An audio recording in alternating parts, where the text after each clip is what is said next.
recopilar como toda la información o la información más importante de la lectura, mm, pues esto nos va a servir también para nuestro ejercicio en el parcial. ¿Sí? Entonces, la idea es pues que vamos a hacer un barrido de esa lectura y pues para que podamos continuar luego. Esto también nos puede servir para el ejercicio que vamos a hacer a continuación.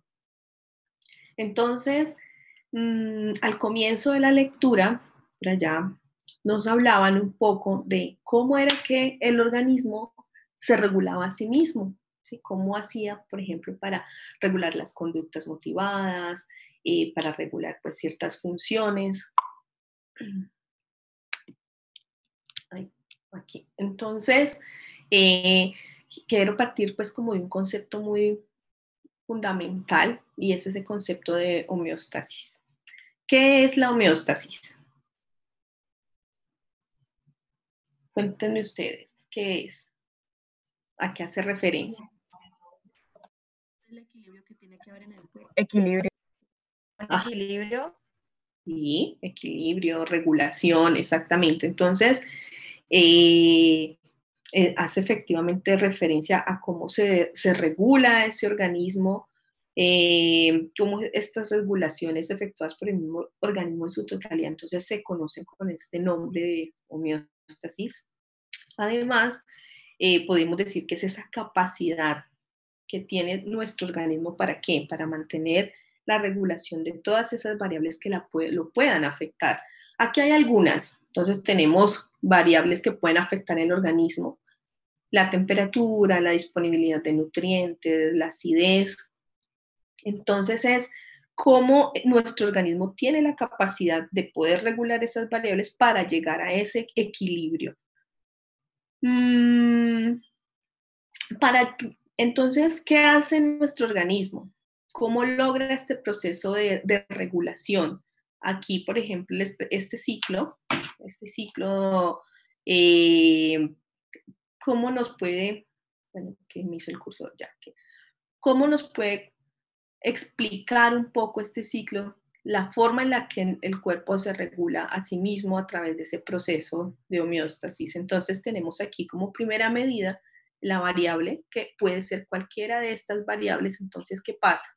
Esa variable puede cambiar de acuerdo a las circunstancias, una circunstancia interna, una circunstancia externa. ¿Y qué va a hacer ese órgano sensor? ¿Sí? El órgano sensor, cualquier órgano de nuestro cuerpo que en un momento dado va a detectar que algo está sucediendo con una variable de estas, o sea, que hay un cambio en la variable, entonces el sensor, por decirlo de alguna manera, se dispara y se pone en alerta porque algo está sucediendo, porque algo no está regulado en nuestro cuerpo. Entonces ese sensor lo que hace es mandar esa información a esos centros integradores. En ese centro integrador, pues entonces se determina que efectivamente algo está pasando y lo que sucede es que va a mandar entonces ya ahora sí esas órdenes a los órganos efectores para que desarrollen una respuesta y pueda volver ese equilibrio a nuestro organismo, ¿sí? Esos sensores entonces pueden ser del medio interno o pueden ser del medio externo. Como les decía anteriormente, ellos lo que van a hacer es proveer de información a estos centros integradores que finalmente son nuestro sistema nervioso, nuestro sistema endocrino, integran toda esa información y elaboran respuestas para comunicarla acá y que esos órganos efectores, que pueden ser músculos o glándulas, puedan entonces desarrollar una respuesta, permitir una contracción o provocar una secreción hormonal para esa posterior regulación. En la clase pasada nosotros habíamos hablado de la memoria, habíamos hablado de, digamos que, si bien decíamos que había muchos tipos de memoria, de todas maneras hacíamos énfasis en nuestra memoria de corto plazo, en nuestra memoria de largo plazo. Entonces, hoy vamos digamos que a conocer un poco más en detalle sobre las bases anatómicas de la memoria. Aquí hay un concepto importante y es las cortezas de asociación. ¿Qué nos permiten las cortezas de asociación? ¿Qué es una corteza de asociación? ¿Para qué sirve?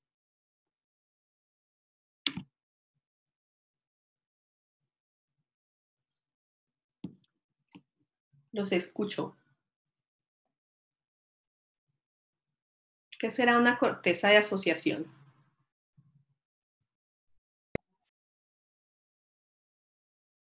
¿No? ¿Dónde llega la información y se procesa? Ajá, muy bien, María Camila. A ver, por aquí yo María veo, Andrea. perdón, María Andrea.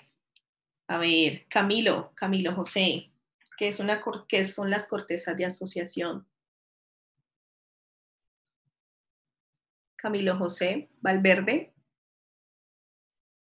donde se va a recibir información. donde se va a recibir información. Bueno, entonces, importante con saber, sí, que efectivamente esas cortezas de asociación, cuando hablamos de cortezas de asociación, entonces estamos hablando, sí, de esas áreas de la corteza cerebral que van a permitir integrar esa información de los sentidos. Y de esta manera, entonces nosotros lo que vamos a poder es tener una percepción conjunta de todos esos estímulos, de toda esa información que llega del entorno. Y por eso es que gracias a a las cortezas de asociación, pues nosotros podemos interpretar la realidad, podemos reaccionar de forma adaptativa. Si ya no va a llegar, digamos que gracias a ellas la información se puede integrar y podemos luego responder a esa información, pero no la vamos a recibir integrada como un todo, no, entonces por un lado la información visual, por otro lado la información auditiva, sino que ahí se van a condensar y se van a integrar. Entonces, este es el ciclo para almacenamiento. Entonces tenemos la corteza de asociación prefrontal. Esa corteza de asociación prefrontal es muy importante. ¿En qué sentido? Esta es la que, por ejemplo, tiene una vinculación mayor con todo lo que tiene que ver con el control y gestión de la conducta. Ella se va a encargar entonces de qué, de tareas cognitivas, se va a encargar de aspectos como el razonamiento, como la planificación, como la inhibición de la conducta. Luego tenemos aquí la corteza parieto-occipital. En este caso, pues digamos que nos faltaría, también se conoce como la zona TPO, que nos faltaría la temporal. Entonces, la zona temporoparieto-occipital, esa zona tan importante, porque es la que integra, esta sí, integra toda la información de los diferentes sentidos, de esas distintas vías perceptivas y además nos permite entonces que ya procesos elaborados, el simbolismo, la interpretación y el entendimiento de la realidad en su conjunto, el entendimiento de la realidad como un todo.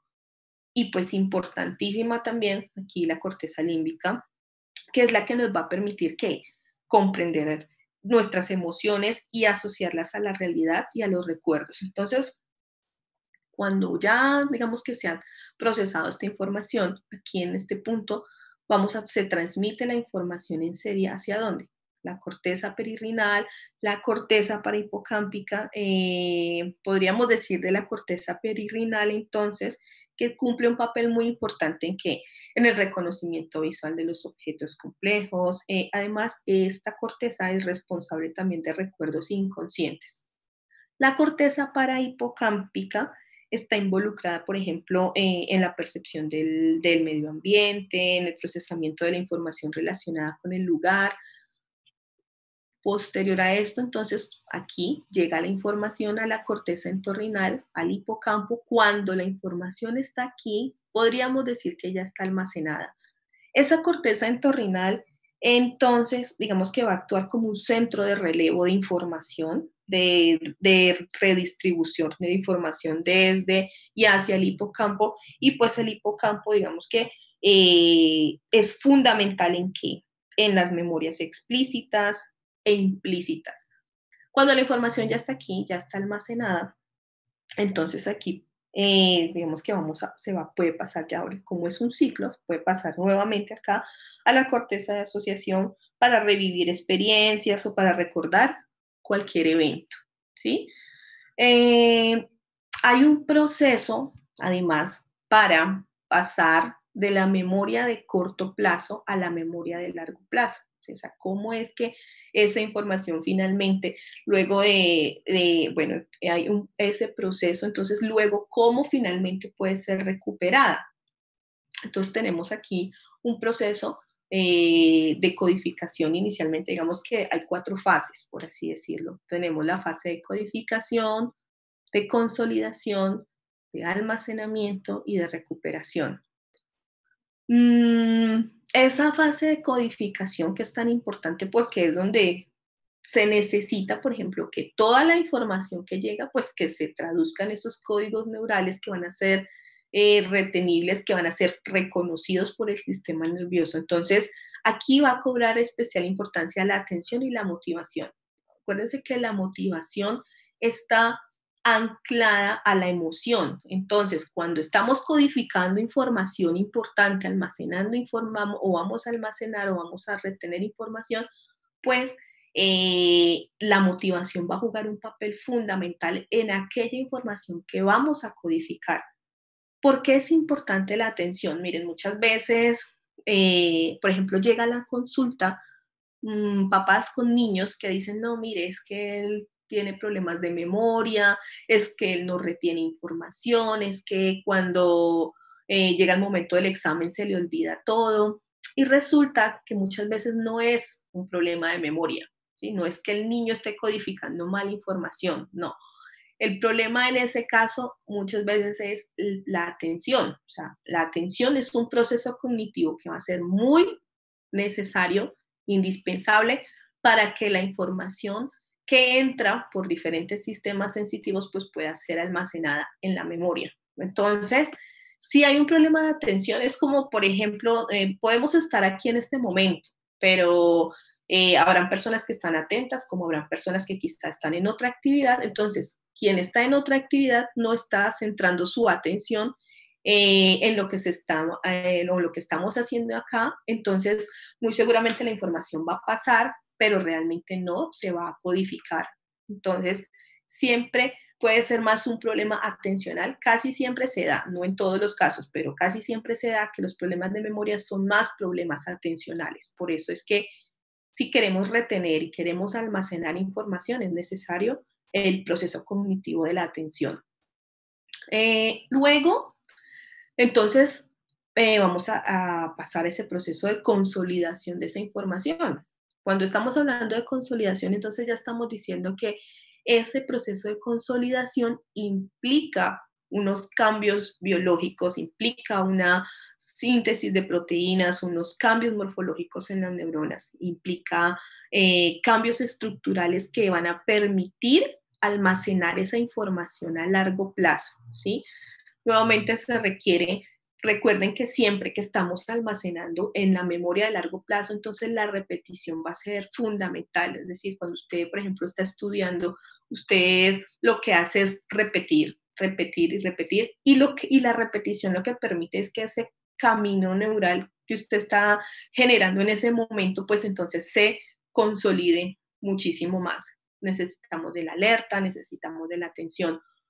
Ya una vez ha pasado ese proceso de codificación y consolidación, entonces ya podríamos hablar del almacenamiento. Aquí es donde ya esta información almacenada se conserva en el tiempo, tiene una capacidad ilimitada, pero no haríamos nada si esa información almacenada en la memoria de largo plazo, pues no se recupera luego para volver a utilizarla. Entonces, esos procesos de recuperación, pues primeramente el proceso de recuperación se ayuda del contexto y de las claves de memoria. Cuando hablo de claves de memoria, entonces me refiero básicamente cuando, por ejemplo, usted está frente a una información por primera vez que va a almacenar y resulta que hay, por ejemplo, una cantidad de palabras que usted no recuerda, usted no, pues que son términos difíciles de pronunciar o difíciles de retener. Entonces uno muchas veces lo que hace es a través de las claves de memoria, por ejemplo, asociar determinadas palabras eh, con otras palabras más conocidas. De tal manera que cuando usted va a recuperar esa información, pues entonces dice, ah, yo me acuerdo que yo asocié la palabra parecida era esta, y inmediatamente usted trae nuevamente esa palabra que era más difícil de recordar. O, por ejemplo, miren que el subrayado es una clave de memoria importante. Cuando usted está leyendo un texto y usted subraya con resaltado rosado, usted dice, bueno, esta frase de resaltado rosado, y usted está en su examen, usted dice, uy, yo me acuerdo que yo resalté en el segundo párrafo esa parte, yo la recuerdo, y entonces tratamos de volver a vincular ese momento, esa experiencia, para volver a recuperar toda esa información. Esa información recuperada, pues, como aquí lo mencionamos, es factible de distorsión. ¿Por qué es factible de distorsión? Porque usted cuando recupera información no recupera el 100%, es decir, usted no va a traer exactamente lo que, la información que almacenó, no la va a traer 100% al momento actual, pero usted sí va a traer digamos que eventos o parte de esa información que va a ser de ayuda para lo que usted necesita en ese contexto en el que está ahora, ¿sí? Bueno, perdón.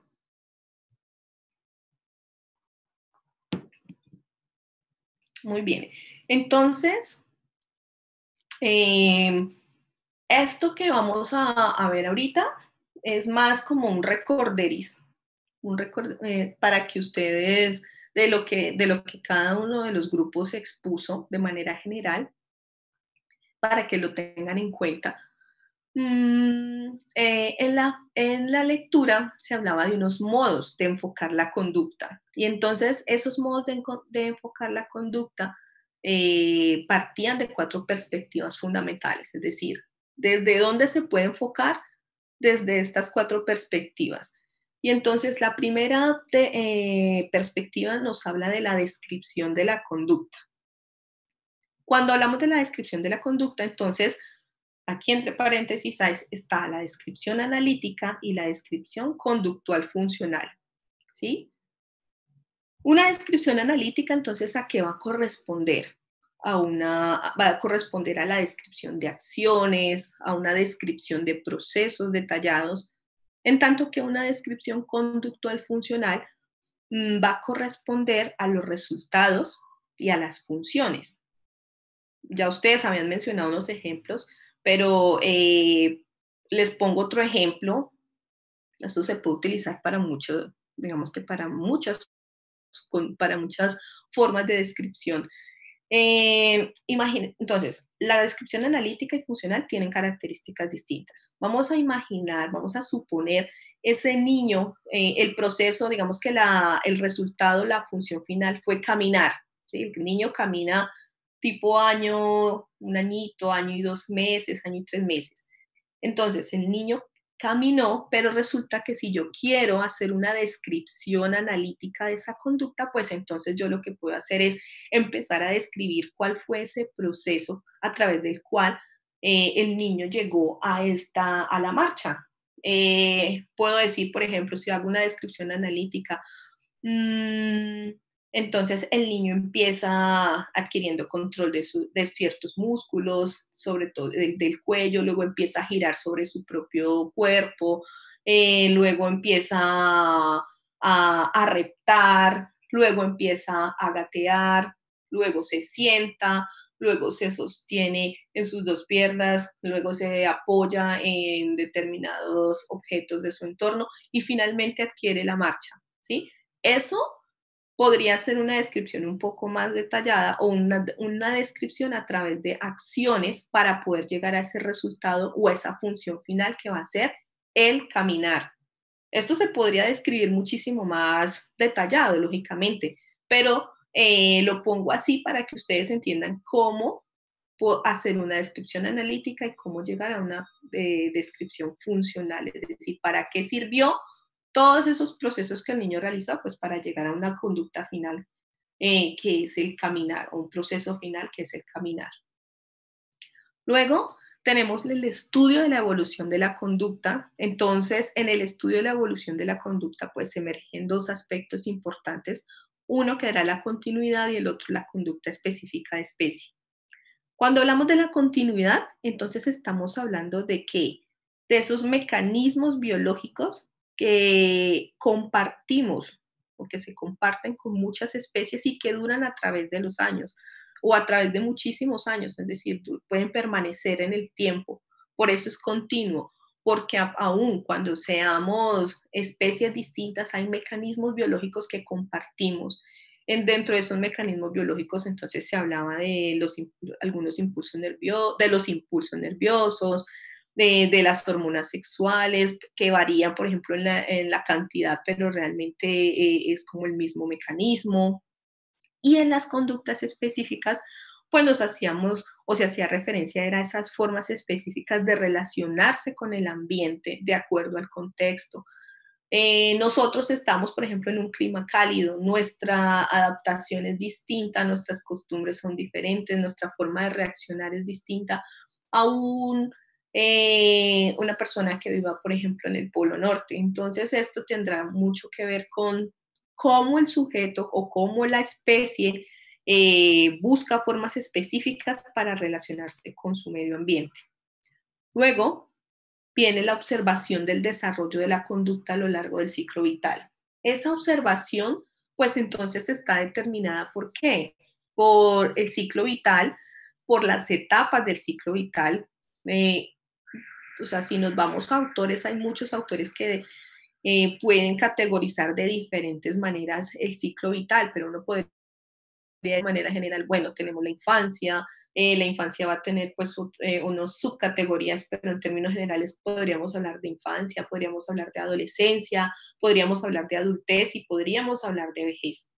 Cada una de esas, digamos que de esas etapas del ciclo vital, entonces en psicobiología nos permite examinar todos esos mecanismos corporales, nos permite observar esos cambios conductuales, nos permite comprender esas funciones y los mecanismos que se van desarrollando a lo largo de cada etapa y poder comprender cómo se van desarrollando y cuáles son las diferencias entre una etapa y otra. Luego viene la determinación de los mecanismos biológicos de la conducta. ¿Sí? Aquí es, por ejemplo, examinar los mecanismos corporales que hacen posible determinadas conductas particulares. Entonces, ¿qué nos conviene, por ejemplo, aprender? O sea, ejemplo de la memoria, del aprendizaje. Entonces, conocer, por ejemplo, cuáles son los procesos electrofisiológicos y bioquímicos, cuáles son las partes del sistema nervioso implicadas en esos procesos. Entonces, es conocer esos mecanismos corporales que hacen posibles determinadas conductas en el ser humano o en las diferentes especies.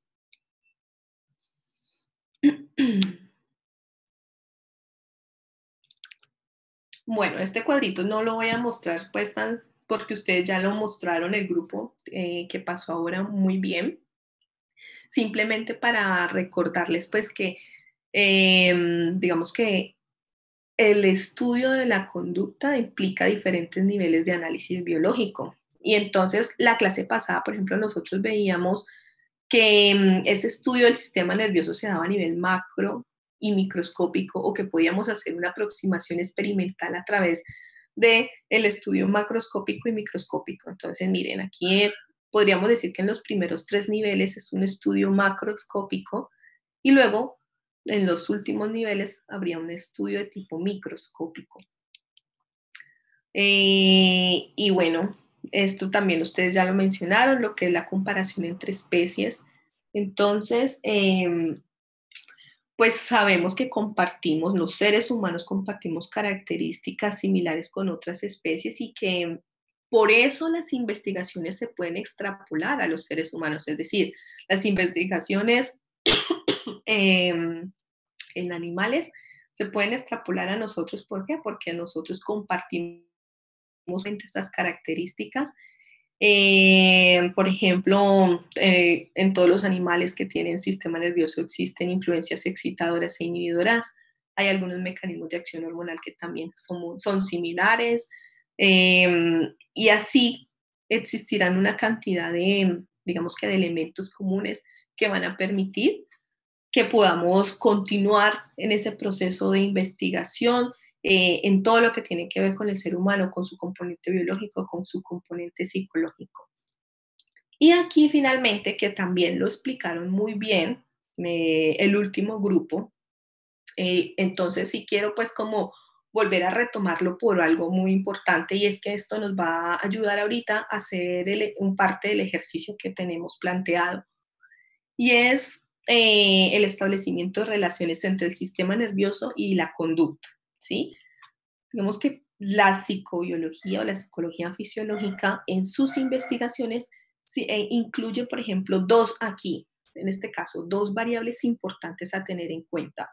Uno es la observación de la medida de la conducta, y dos es la observación de la medida de los procesos y estructuras corporales. Entonces, con esas dos variables, de esas dos variables también surgen tres aproximaciones para realizar para entender o comprender esa relación entre esas variables. Tenemos entonces la intervención somática, que ustedes ya, ahorita el grupo anterior lo mencionó. En la intervención somática, ¿qué va a suceder? Importante, se altera una función o una estructura del sistema nervioso. ¿Para qué? Para observar la alteración conductual consecuente. Es decir, ¿qué sucede cuando luego de hacer una intervención, una alteración en la función o en la estructura, qué sucede a nivel conductual? Entonces, por ejemplo, a ver, imaginemos en el laboratorio con las raticas, que es muy común encontrar este tipo de experimentos. Supongamos que a la ratica o a las ratas aprenden a salir de los laberintos, ¿sí? Ellas aprenden los caminos y salen y entran y salen y entran. Entonces, en el laboratorio resulta que se alteró el hipocampo de la ratica, se lesionó, y luego de eso, entonces a nivel conductual, ¿qué va a pasar? Pues muy seguramente ya la rata no va a poder reconocer o identificar ese camino por el que antes podía salir de ese laberinto. Entonces es entender cómo una intervención corporal, o sea, una intervención, una alteración de la función o de la estructura tiene una consecuencia a nivel conductual. ¿Y cuál sería esa consecuencia? A diferencia de la intervención conductual, pues sería lo opuesto. Entonces, como una intervención, al hacer una intervención conductual, pues emerge o da como consecuencia o tiene una consecuencia a nivel corporal. Ejemplo, también esto es un ejemplo de laboratorio. En algún momento pues como para entender un poco esta intervención, se criaban en laboratorio monos bebés propensos a enfermedades mentales. Entonces, ¿qué hacían? Estos monitos bebés eran arrancados de las madres, estos empezaban entonces a sufrir miedos, a sufrir ansiedad. A nivel conductual ocurría esto, pero ¿qué pasaba entonces a nivel corporal? Ellos empezaron a experimentar una serie de cambios, como por ejemplo pérdida del pelo, muchos de ellos empezaron a sufrir de diarrea, algunos empezaron a autolesionarse. Entonces miren cómo una intervención a nivel de la conducta también genera una cantidad de consecuencias a nivel corporal. Y en la aproximación correlacional, entonces podríamos decir también que esta consiste en que en ver hasta qué punto covarían una medida corporal con una medida conductual. Entonces, ¿esto qué significa?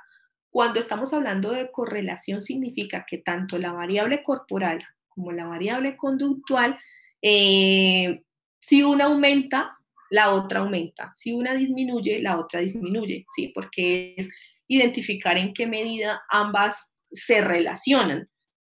Por ejemplo, a nivel conductual, hablemos de la ansiedad. A nivel conductual, la ansiedad se incrementa, entonces a nivel corporal aumenta también la respuesta fisiológica. Y viceversa, si la ansiedad los procesos ansiosos disminuyen, pues entonces la respuesta psicofisiológica también va a disminuir a nivel corporal, ¿sí? El ejercicio que vamos a hacer ahora, vamos a tener en cuenta solamente las dos intervenciones, la intervención somática y la intervención conductual. Vamos a tener en cuenta pues la lectura y lo que hemos trabajado hasta el momento para que realicen el ejercicio en parejas. Por favor, les voy a pedir que no se vayan a retirar de aquí por si tienen alguna duda, alguna pregunta, entonces lo podamos hacer. En este momento, entonces vamos a ir al Classroom y ahí les voy a colocar el ejercicio para que lo empecemos a desarrollar, ¿de acuerdo?